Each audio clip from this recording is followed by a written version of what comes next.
Hi, every pony on YouTube. It's me once again to bring you another exciting Fanfic reading. As kind of compensation for my uncalled for absence, I forgot to apologize last time for the second part of Beatstream taking so long, but it was just a few technical difficulties on Brillia's end, and that's all I'll say with respect to her privacy. But, in between waiting for her parts of that story to come through, I decided to just record the next ones I'd planned on doing. The next couple. Just doing them so that when the time finally came, there wouldn't be even more of a delay. So, having got all that out of the way and hopefully understood, on to the stories. The first of which is called A Turn for the Worse by AuroraDawn. It's a kind of psychological horror adventure one-shot starring another Pony OC, but this time a fully realized character. And it's also a decent length. This story went up on FimFiction last month, I believe, so some of you may have at least heard of it. But either way, hope you enjoy my take on it. Thanks as always to everyone listening, everyone who plans on liking this, etc. Thanks to everyone who's subbed to me recently. So I guess let's get started. Hope y'all enjoy. A Turn for the Worse by AuroraDawn. It's said that the deeper a legend is set in the Everfree Forest, the darker it will be. For this reason, Strata stood captivated at the very heart of the Weald. It was the fog that intrigued the unicorn, and she surveyed the forest from her perch on the ruined tower with a frustrated curiosity. There should have been no fog. The abandoned castle rose high above the woods, and as far as her estimates were concerned, it had to have been midday. She twisted her head to the sky, questioning the darkness. Not one single cloud hung above her, yet an oil spill coated the heavens. Squinting through the fine mist, she could make out stars. Strata shivered, not from the anomalous perpetual night, which granted would be a perfectly understandable reason to shiver, she thought, but from the dampness in her burnt umber coat. As far as Strata was concerned, the trip would be worth the discomfort. She loved the superstitions she had heard of the Everfree Forest, myths of plants that would disfigure and cripple a pony, of tempting shades who led even the wisest of mares astray, of a destroyed kingdom relinquished to grief and nightmares. More than anything, Strata wished to one day cause the birth of a legend herself. That was why she was here, of course, not to seek out demons or ghosts. Adventure was only a happy side effect of her career. This mare was on an archaeological mission. Ever since her uncle had brought her to the museum in the San Palomino desert, she had been intrigued by ancient objects, most particularly magical ones. She had discovered through research that most magical artifacts became enchanted through their own history. She cared little for the thrill of adventure and danger. There was a why and a how behind every relic that glowed with antique energy, and Strata strove to find exactly what that was. Strata lay down on the stone floor and stared blankly at the massive sculpture in the center of the room.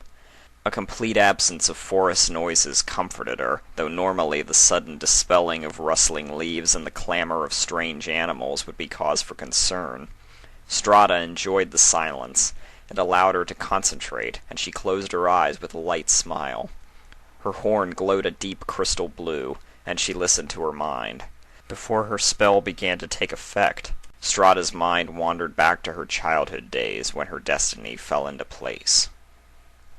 Amidst her fervent studying in the museum library, she had come across a spell that some unicorns used to locate gems and other treasures. As a filly, she would constantly try new spells in hopes of discovering her talent. Archaeology was, of course, her most beloved subject, but no cutie mark had appeared despite several years of continuous research and practice. No worries, she had figured. Being adept at one talent was no reason not to keep a hobby of a different one. In the intense quiet of the expansive museum, she focused all her knowledge of magic onto detecting a small pile of gems she had hidden. Nothing happened, and the eager filly collapsed with disappointment. She shrugged it off soon enough, burying her muzzle in her novels once again to distract them from the frustration of finding out who she was meant to be. Flustered, she was barely able to make it through more than 3 pages before she glanced above the leather bindings at a glinting object which caught her attention. It was a stone slab with runic writing, thought to be from the unicorn kingdom that had succumbed to the Wendigos so many centuries ago. Strata had stared at it for a very long time before throwing her book to the ground and closing her eyes. She spun herself quickly until she collapsed, and as her head hit the ground, she focused her magic, searching for the location of the slab. Her head exploded with lights and emotions, as if a million voices were speaking around her. Fights and wars and births and celebrations played themselves out in her mind. The migraine came immediately. The little filly started screaming, struggling to wrench her eyelids open and end the surge of information pummeling her brain. She writhed and moaned, pausing as definitions and edges started to rise forth from the fire in her mind. The slab became apparent to her, its smooth face wavering as the runes lit up and shimmered. She could hear conversations coming from it, and she attempted to focus only on the slab and not the hundreds of other streams of history assaulting her, blacking out in the process. Her uncle had found her body, stretched toward the runic slab. He was mostly concerned about the collapsed pony, but was also partially ecstatic about the symbol adorning her flank. At first, neither he nor the filly had known what the M symbol meant, but the upcoming study binge it would bring had excited Strata too much for her to care. "I found it!" she shouted, her words echoing down the empty library halls. A mile away, Samponi shushed her. Her uncle chuckled and leaned down to her, ruffling her long sandalwood mane as he nodded at her to continue. Awaz, the runic symbol M, literally translates to horse. The rune characterizes those with speed of thought and forward progress. What do you think it means? She asked, her blue eyes as wide as her face. You tell me, dear. You're the one with speed of thought, he joked. She frowned as only a foal is wont to do, and he struggled not to laugh harder. I'm more curious about what you did to knock yourself senseless, child. Whatever it was, I suppose it's what you're meant for. Oh, gosh, she sighed, propping her head onto her forehooves. I sure hope not. I don't want to pass out for a living. At the behest of her uncle, and with Strata's experience being so intriguing to them, the museum staff had separated the stone slab from all the other artifacts and set up an isolated chamber in the warehouse where most objects they received were processed. It was empty at the time, and they had hoped they would assist the filly in whatever profound ability she was manifesting. She was nervous, surrounded by so many strange ponies in lab coats, but with a smile from her uncle she turned to the hunk of stone before her and began the spell. There was no explosion this time, although she could hear whispers and see dim lights coming from the direction she assumed the museum was in. In front of her, the slab appeared as crisp as if it had been chiseled from her own mind, and she approached it. She laid an ear against the apparition, and leapt back as the echoes of voices surged from her surroundings and into her thoughts. No, you dolt, don't write it in the standard language. I don't follow. Who even reads runes anymore? Why bother with all this secrecy? The information we're recording shall be reserved for the Unicorn Kingdom and the Unicorn Kingdom alone.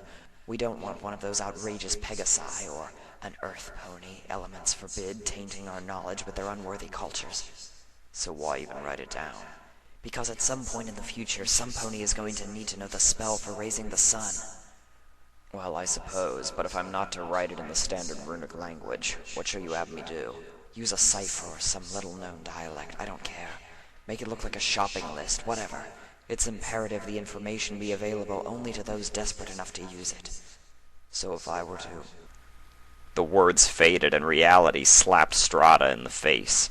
She panicked momentarily, scrambling back from the inquiring scientists, until she was connected with her uncle's legs and wrapped herself around them, cowering.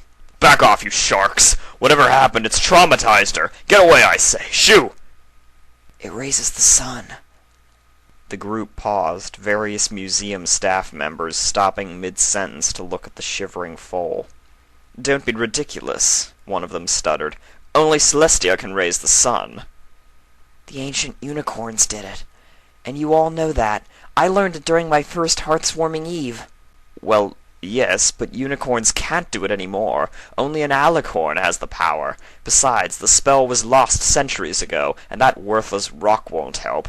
It's a shopping list for Celestia's sake." "It's a cipher." "That's ridiculous," the stallion scoffed, turning to inspect the relic. "Runic ciphers are incredibly easy to decode. It's only a matter of finding which symbol is replaced with which.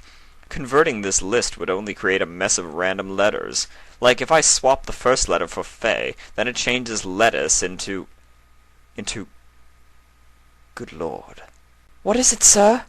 The stallion's colleagues leaned in, prodding their leader. "It changes lettuce to Ortus, meaning sunrise." Strata broke from her trance, smiling at the memory of those scientists' faces. Ever since then, she had been traveling far across Equestria in search of lore and legend. She would find artifacts, and with the glimpses of the past they gave her, uncover the history of Equestria. Upon returning home, she would sell the relics for a hefty price, which suited her just fine. Every pony in Equestria knew the story of the Elements of Harmony, and their defeat of the Nightmare in these hallowed halls which Strata now walked. Few of them, however, knew the tale of the Nightmare's rise and fight with Celestia. Those taught the legend explain it as Luna's jealousy overcoming her, but Strata had a different idea. Footnotes in dusty scrolls and fairy tales passed on to misbehaved foals had hinted at a different cause of Luna's corruption. After nearly a month of non-stop reading in the freshly unveiled Crystal Empire library, the mayor had figured she had found the true meaning behind the war between the sisters. Not that many would believe her without proof, of course. The purple mare at the Ponyville library had laughed at her when Strata divulged her theory. "I fought the Nightmare, and I fought what you're looking for. You won't find either anymore. Besides, they're nothing alike." "I suppose even an element can be stuck up," she had thought. She kept her words to herself, however. The purple mare had provided her with free lodging and several hours of thrilling conversation about the history of Canterlot's sewer system, so she wasn't all bad. At the end of her stay, the librarian had even offered to come check up on Strata after a day or two. She had declined, of course, though it wasn't a matter of pride. The Umber mare was humble and knew her limits, but she was certain the offer was made simply because it was the polite thing to do, and didn't wish to burden a pony who had saved the country 4 different times. Strata could handle herself anyway. She had made the trek through the confusing woods fast enough and managed to steer clear of most of the wild animals. At one point she had wandered into a pack of timber wolves, but had thought quickly and managed to get by them with a spare roll of dragon hide. Aside from that, the journey had been uneventful. She had arrived at the ruins in good time. She had stopped at the entrance to the destroyed castle, taking in what she could see through the fog. The stone walls were still standing to an extent, reaching up towards a jagged edge. There was no telling how high the roof had been. Even the great vine-riddled pillars in her view seemed to have been fractured at the same height as the walls. Oddly enough, there was nearly no rubble. It was as if the top half of the grand entrance had simply vanished, and only the remains of the fortifications had been subject to a millennium of exposure. In fact, the entire room was practically spotless, completely devoid of any leaves from the surrounding forest. She stepped back and closed her eyes, preparing to search for any traces of a magical artifact. The entire castle appeared in her vision, a silhouette of grand construction. No lights or voices admitted from the shadow, a strange, albeit not unheard of occurrence to Strata. Only once or twice in her career had she encountered a relic that blocked all mental imaging, and once again countless hours of research had given her an explanation. As well as the whole castle appearing instead of a single object, the place was a millennium old. It made sense for it to be considered antique, she reasoned. She gulped before pressing open the wide wooden doors. Her experience with blacked-out images in her mind told her only one thing about the ruins. They had been embalmed in magic, a feat which she had never seen done with any form of trivial enchantments. That explains why the wooden doors have fared better than the marble, she mused, allowing her curiosity to shout over her anxiety. As she lay by the stone wall, examining the statue that once held the elements of harmony, a strange thought worked its way in her head. I don't remember closing those doors. She turned her head cautiously, examining the massive wooden gates at the far end of the room. Judging by the ungodly squeal she had heard when she first opened them, there would have been no way for anything or anyone to slam the heavy doors shut without her noticing. Yet there they were, completely sealed. She approached the entryway tentatively, doing her best to shoo the thoughts of entrapment from her mind.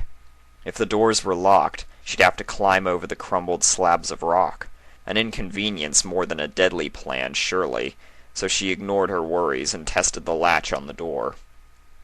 It swung open as easily as any 1,000-year-old hinge would, giving full access to the foggy night beyond.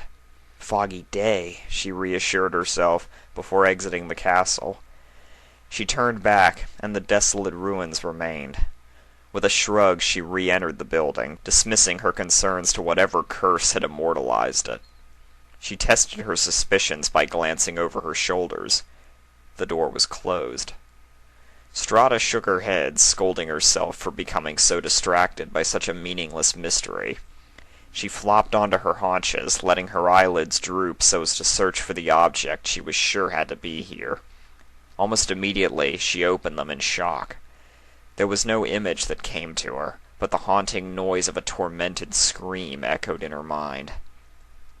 No, that can't be right. She clenched her eyes shut, her horn glowing furiously as she concentrated on filtering out whatever spell must have interfered.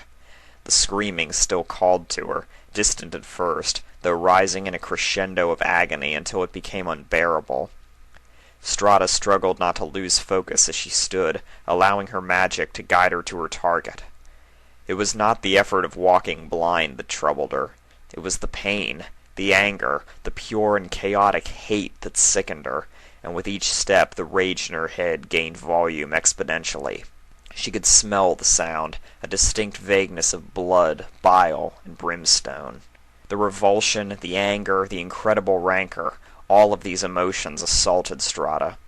Tears that were not hers rolled down from eyes that were. Her muscles tensed as if she were preparing to take on an army of creatures formed from her deepest fears. To her surprise, racist thoughts surfaced and sprayed out of her mouth. She found herself cursing and spitting, stomping with disgust at all the lesser creatures that formed the worthless land of Equestria. Those scum trotted across the plains and mountains like they had some sort of right to be there. They were trespassers and thieves, yes. She thought of killing them all, but quickly disregarded that consideration. Corpses couldn't follow orders, and with all the work she would need to get done to convert Equestria to her new dark empire, she'd need all the ponies she could get.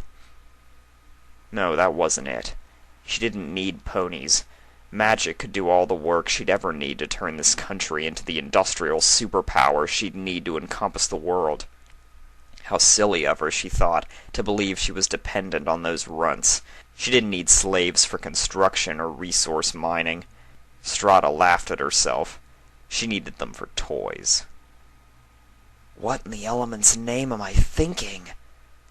Strata opened her eyes and collapsed as the malevolence drained from her skull. She rested for the moment, orienting herself and inspecting where she'd been led by that infernal agony. The first thing she noticed was the large canopy bed at the far end of the room. It too was constructed of the marble which comprised most of the castle. The midnight blue fabric swayed as if caught in a breeze, a fact Strata quickly picked up as she noted that the billows of fog outside remained undisturbed. She approached the bed shakily, her body still tired from the strange emotions which had overtaken her. Strata jabbed at the mattress, testing for any sort of siren songs or intense fatigue to wash over her. Relieved that the darkest thing the bed did was exist, she climbed up on it and sat. using it both as a vantage point and an excuse to recuperate. Somewhere in the room, she thought, a monument forged from wrath lay hidden.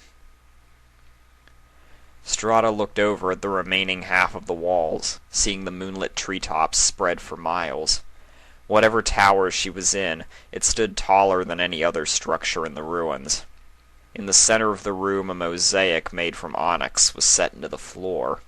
Strata craned her neck, examining the details in the cloud-shaped splotch of black stone. A crescent moon lay in the center, carved of brilliant white granite. Luna's cutie mark, Strata mused, looking past it. She doubted any dark magic could be concealed by something as holy as a princess and former elements symbol, so she dismissed that location. She continued to glance about, noting the composition of the mortar and stone used to construct the room. Unfortunately, no section of wall appeared to be fabricated differently, so she discarded another theory. Perhaps the moon glared at her, and she smacked her hoof to her forehead. The wall to the right of her field of view housed a majestic hearth, one of the only objects with any intricate detail she had come across since entering this abnormal acropolis. The soot-stained bricks had been carved into a multitude of designs, all reminiscent of the stained-glass windows back at Canterlot. Pointy-legged ponies danced around a bonfire as stars and clouds twinkled above them. Next to that was a foal, dreaming with a smile on its face. Strata stepped down from the bed and moved to the fireplace. She ran a forehoof over the carvings, following some sort of tale without any plot. As she rotated around the bricks from the edge facing the bunk, the ponies depicted grew fewer and less ecstatic.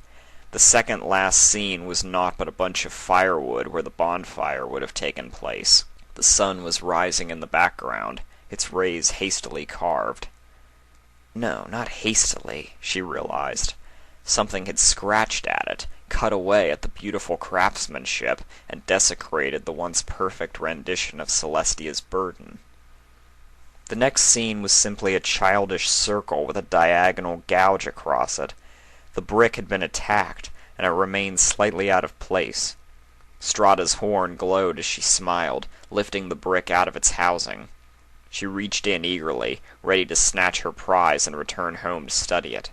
She pulled out her hoof, and her smile deflated with the sight of her blackened leg. The dejected mare returned to the bed, climbing back on the stone mattress for a better look around the room. She paused, tapping the slab absent-mindedly. At one point in time, she spoke aloud, this bed would have been covered in straw for comfort. She tapped it again, thinking. A point in time that would have, much like the rest of this abandoned building, been frozen for a millennium.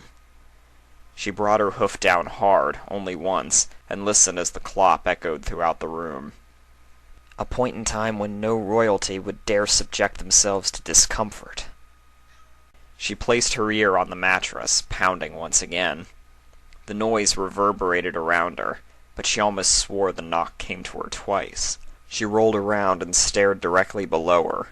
Knowing that she'd only see smothering darkness, she elected to keep her eyes open. After taking a breath to prepare for the screaming, she opened her mind to history with a flash from her horn. There was no noise this time, nothing she could hear anyways, but her head ached as though an apple farmer had kicked her in the temple. A kaleidoscope of pain clouded her vision, and she flinched as a spray of blood shot out of her nose, coating the cold rock with a fine pink mist. She gave up her spell immediately, certain now of the hiding spot of her treasure, and mildly concerned about the several years at the end of her life which she believed had just escaped her. Hopping down and desperately trying to ignore the steady drip of fluids from her muzzle, she dug her hooves into the ground and focused on lifting the massive slab from its resting place. Despite her prowess with her seeking spell, Strata was not particularly adept at higher-level telekinesis. She grunted and groaned, the cobalt aura pulsating around her horn as she clenched her entire body. She could feel the weight of the massive stone crushing her, her magic making the job only marginally easier than if she had simply tried to move it by hoof. Her bones shivered under the weight and threatened to splinter if subjected to any more abuse when the block shifted and lifted. It wavered an inch or so from its base, tempting the mare, urging her to push past her limits for the sweet prize inside. Strata found herself crying with every bit the gap widened until... Ah! She dropped the lid, allowing it to fall haphazardly, and turned as the eruption of dust from the bed coated every strand of her mane. There, sequestered away for centuries upon centuries, lay Strata's prize. She had managed to lift the slab up just enough to see inside by the glow of her magic. A perfectly formed crystal, created of a substance blacker than any black she had ever seen, shimmered in the scintillating light, and Strata felt a calling like no other to retrieve it. Gathering artifacts was her career, but from the moment she laid her eyes upon that gem, her whole life became about saving it. The archaeologist sauntered up to the prison, vividly imagining all the great and awful things she would do with the treasure.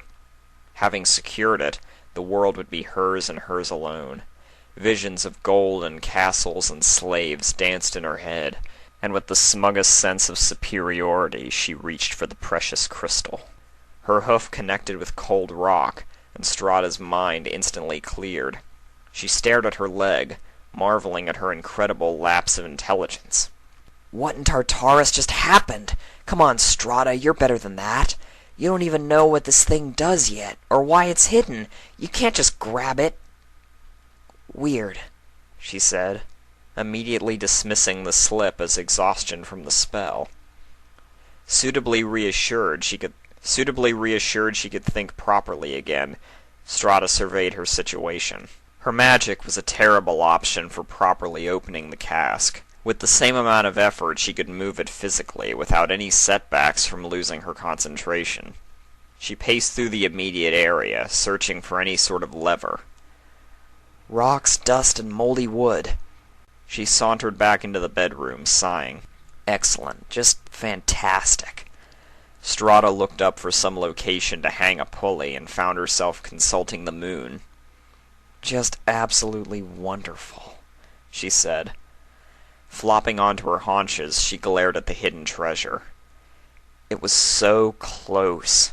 She had traversed a haunted forest, subjected herself to emotional torture to find its source, and now it lay beneath a ton of rock, mocking her silently.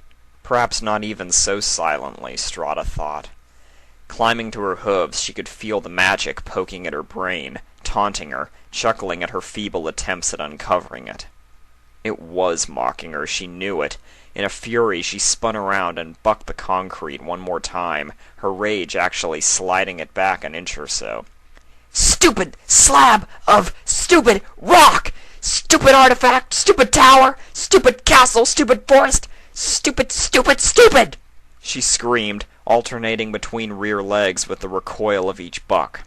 With every shout, the block scuffed back, and the teasing voice in Strata's head grew louder.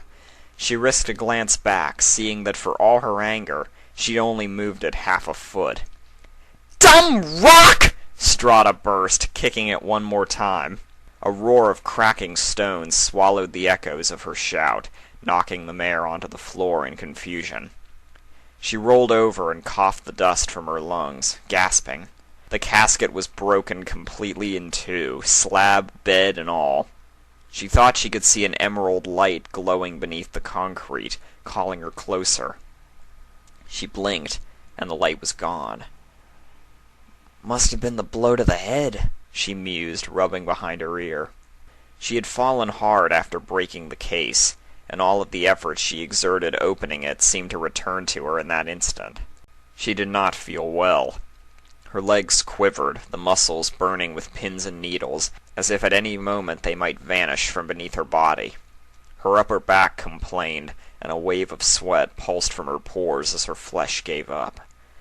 Even her fur seemed to ache, and Strata winced as every follicle sounded off, decrying the abuse they had to endure. She was sweaty, she was tender, and she was tired. She wanted nothing more than to claim her treasure and begin the long walk home. She brushed herself off and climbed to her hooves, groaning, before stumbling forward and leaning heavily on the remains of the bed. The black crystal was in plain sight, simply resting there, giving no indication of any reaction to the violent opening of its tomb.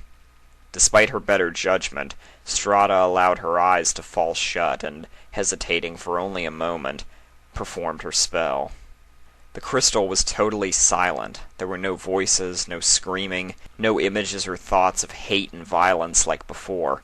The crystal alone lay in her mind's eye, with no extra detail save for the dullest throb of light at its core. Strata opened her eyes and looked at the artifact curiously. Often she ran into trouble from accidentally awakening magic in the objects she sought. Now, however, all her efforts had seemed to put the crystal to sleep. "Good," she said, writing the curiosity off. There would be plenty of time to study the crystal later, at home, with all the proper tools and minds required. Sleeping magic made for easy traveling anyway. She reached out and grabbed the crystal, pausing only long enough to ensure touching it wouldn't vaporize her, and dropped it into her saddlebag. "Finally," Strata thought, walking briskly out of the room, "I can get out of this creepy time-locked castle. I hope this artifact can explain what really happened here," she mused, turning her head around to actually look at the mysterious half-walls and starry sky. She hadn't taken the time to truly examine the walls before. She had opted instead to search for her treasure, so she wasn't sure if the abundance of mold growing between the bricks had been there when she arrived. The walls themselves seemed lower than before, too. "Tricks of the mind," Strata concluded. She arrived at the great oak doors and sighed in relief. From there, and with the careful traveling through the forest, it would only take her a couple more hours to arrive back at the library. Fantasies of hope and grandeur formed in her mind, and Strata allowed herself to indulge in the images for once. She knew that humility was the most protective attribute one could have, but it was always fair to entertain a dream. Once in a while, that is.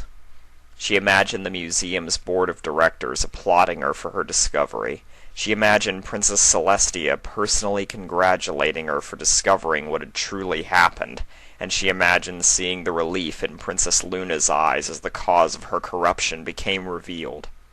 She imagined becoming a legend of her own. Swimming in pride, Strata pushed the doors open and strode into the forest, basking in the rich orange glow of the setting sun as it filtered through the treetops. She would have continued walking almost blind with ego had an incredible gust of cold wind not streamed past her, stripping her of all the warmth in her body. It was over in an instant, and while the blast had spooked Strata, it had also invigorated her. With newfound strength came newfound temperance to deal with the strange and the frustratingly confusing. Strata turned around, absorbing the scene without any expression save for the smallest amount of curiosity she felt she could spare. The castle was gone, vanished, as if it had never been there. "No, wait, that's not quite right," she corrected herself, leaning close to the ground. Large quantities of sand and pebbles covered the forest clearing, and Strata could just see the details of the layout of the walls.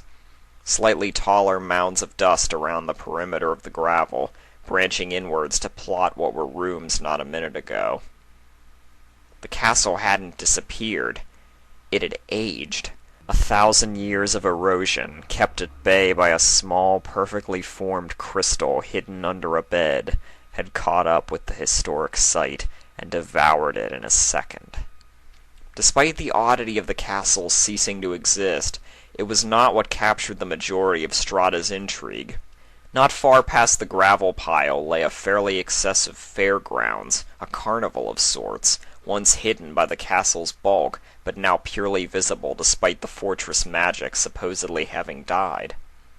"Oh, right! The summer sun celebration!"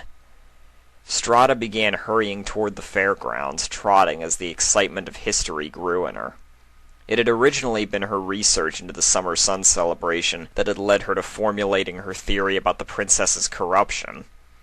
The fairgrounds would have been the remnants of the first celebration after the loss of the Crystal Empire, and the Crown had attempted to save their culture by basing the celebration off the Crystal Empire's jubilations. Strata had read an incredible amount about the events of this fair, of the fateful night that never ended, and could not resist viewing it first hoof. She slowed her gait as she passed the tattered canopies, noting with some disappointment that the fair had not been saved from dilapidation to the same extent as the castle. Wood supports rotted with excessive decay, and Strata scrunched her nose as the scent of dead insects and rodents accosted her. She turned a corner, careful not to disturb any of the tents lest they splinter and collapse on her. Any indication as to the purpose of any of the stands had long been destroyed. Bits of cloth and stuffing tumbled by Strata in the light breeze, stopping only when lodged against the rusted parts of what appeared to be attempts at recreating flugelhorns. Looking around another corner, she spotted the pavilion center and began galloping towards it.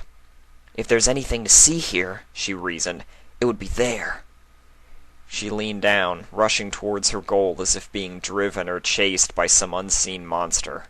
As soon as the clickety-clack of her hooves on bricks changed to a duller clop, she slowed and looked up, examining the strange device that appeared before her. It was a massive circular machine, built to resemble the tents and stands that surrounded her, yet still clearly out of place.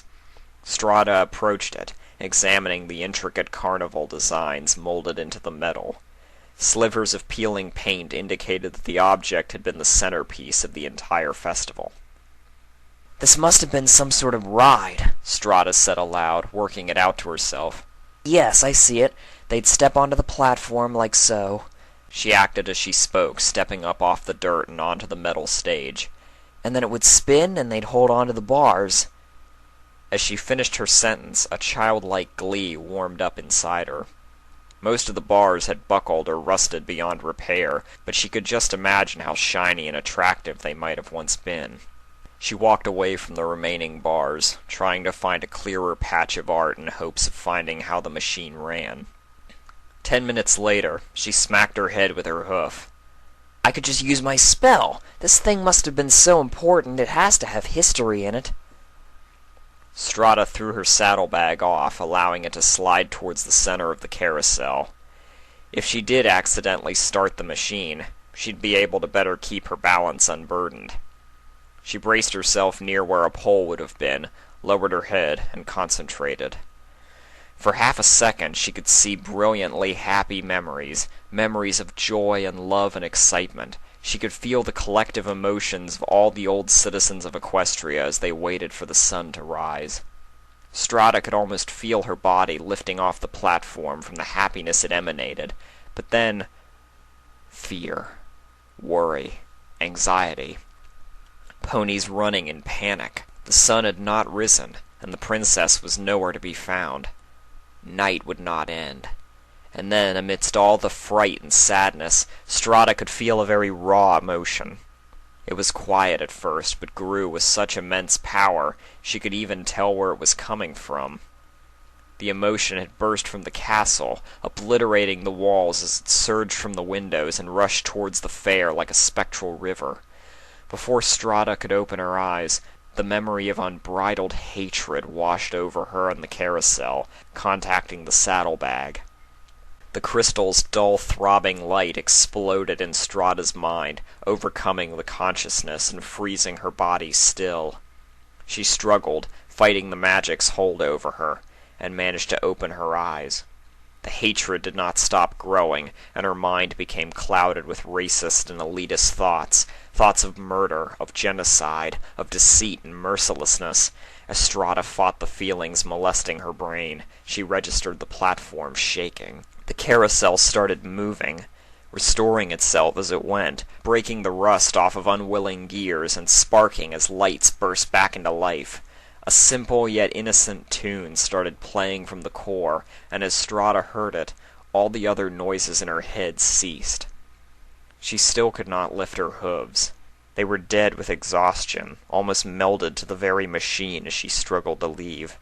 The carousel still turned and the music still played, and Strata forced herself to relax and examine the situation. Okay, Strata, it's okay. You can get out of this. You can do it. You just need to... These are not my crystal ponies, a stallion's voice hissed.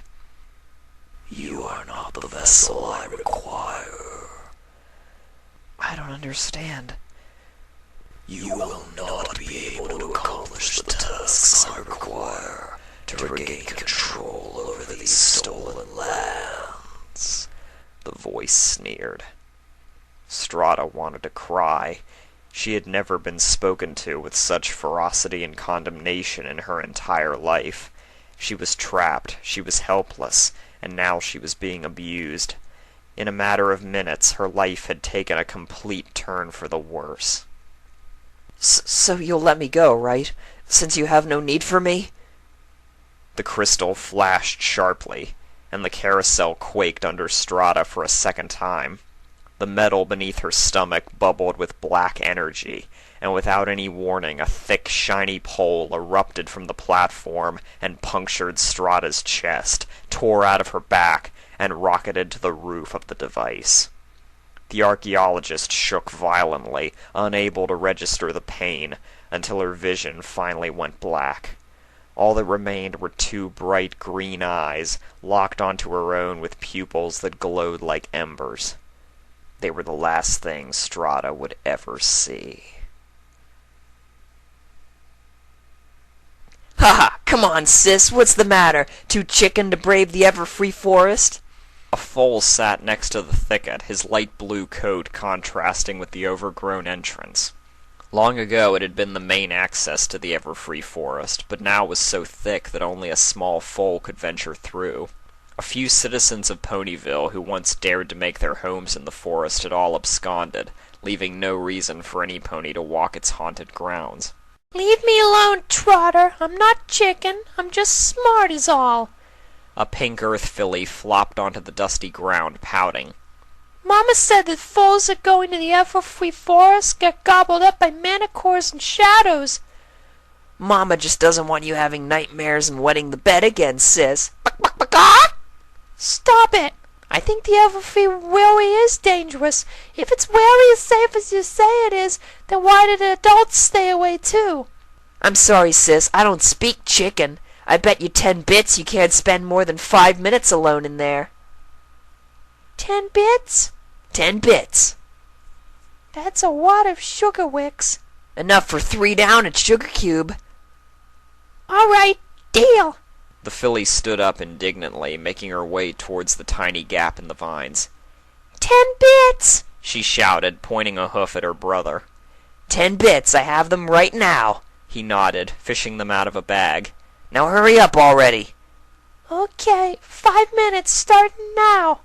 Oh no you don't, Taffy Drop. A purple aura wrapped around the filly as her hoof stretched outward into the forest. Despite Taffy's objections, the magic pulled her back and set her firmly on the ground. That's not safe for any pony, especially a little foal like you. Miss Twilight, we were just having a little fun is all, no reason to— Quiet, Trotter. Now, Twilight said, settling down between the foals and the forest. We're going to have a little story, okay? Aww. The pair whined, falling onto each other. Which one is it now? Trotter asked. The grasshopper and the ant? Some blind mice? You be nice, I happen to know those mice. No, this is a new story to you two. The foals blinked, surprised by the idea of a story they had never heard before. They sat up properly, getting comfortable in the rough grass outside Ponyville. The sun was high in the sky, but Taffy Drop felt cold being near the forest. Without another word, she nodded to Twilight, who began. A long time ago, in this very forest, a researcher decided she wanted to prove how brave and clever she was. So she ventured far into the Everfree Forest, fighting monsters and shadows, until she came across a mysterious clearing. The kids hugged each other, feeling unease as the forest seemed to loom behind the mare before them. There were new and unusual machines in this clearing, and the researcher, being curious, decided she would investigate the machines and show the world how brave and clever she was by making them work again. And so the researcher started trying different kinds of magic on the machine, allowing her ego to light the way. What happened to the researcher? Almost there, Trotter. Eventually, the forest got mad with the researcher's magic. and told a machine to play a trick on her. Oh no! Taffy Drop brought her hoof to her mouth, shocked. The machine was what you foals know as a carousel, where ponies of all ages would climb aboard and ride for fun, but this carousel was tired of being ridden on and used for entertainment. So when the forest asked the machine to play a trick on the researcher, it played a very mean trick. A very mean trick indeed. What did the machine do? It made the researcher part of the ride, capturing her and forcing her to spin forever and ever, for the entertainment of little brave and clever foals, just like you, Twilight said, pausing for the last 3 words to sink in. And, she continued, it said that maybe, just maybe, one day the researcher will grow tired, and the forest will ask her to play a trick, and those foals will become part of the ride too. She sat back, staring warily at the children. I don't want to be a ride! Taffy Drop cried, scrambling to her hooves. She turned around and ran back to town, shouting something about forgetting Sugar Licks. Trotter sat still, looking at the ground. Miss Twilight? Yes, Trotter? What's the name of that story? Well, little colt, it's actually not a story. It's known... She leaned down, picking the pony up and hugging him, as the legend of Strata. Alright, well, I hope you all enjoyed that, and were, I don't know, maybe a little strung along. This is very much my kind of horror. I think this is also the first story I've done starring an OC, and, I hope that turned out okay. Although I hate doing little kid voices, so forgive me for that. But in any case, this was an interesting little find for me. Next time it'll be back to more basics, I guess, with a request I've been sitting on for a while called Like Romance Just Different, which is a yaoi clop recommended by Oliver Hancock. So hopefully that'll be up soon. I recorded it not long after this to continue to pass the time until, like I said, I could finish up Beatstream. So until next time, I suppose. As ever, to anyone who wants to like, subscribe, comment, criticize, I am open to it, and I'll see you all next time. Bye.